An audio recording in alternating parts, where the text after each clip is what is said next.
Zany ao anatin'ny bureau fandatsaham-bato hoe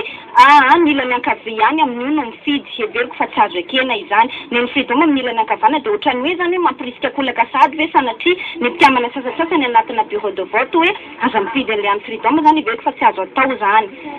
zay aloha ny anisan'ny tsikaritra izany fa tia anankiray ty zava-dehibe ohatrany maraina zany vao nanomboka nisokatra ny bureau fandatsaham-bato dia misy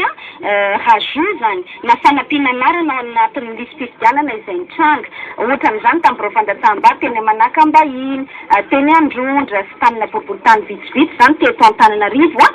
dia manaiky zany le chef fokontany hoe ampidirana anarana olona ao anatin'ny lista olona tsy voasoratra zany fa io mitondra kara-pifidianana satria hono efa nifidy tany aloha tsy azo atao moa zay raha ny lalàna dia gaga zany izahay nanontany andreo chef fokontany reo dia nanambara ny chef fokontany hoe baiko avy amin'ny senita izany hoe ohatra misy karazana contre ordre zany avy amin'ny senita ny teny hoe azo atao indray manao an'izay rajout zay zany na dia tsy voasoratra ao anaty lista azy ianao mazava ho azy nefa tsy mifanaraka amin'ny lalàna zany satria misy bureau fokontany bureau fandatsaham-bato ao fa tsy manaiky an'izay hoe rehefa tsy ao anaty lista ianao dia tsy afaka mifidy na manana karatra na manana fanondro noho izany izahay tamin'ny alalana ny mandataire zany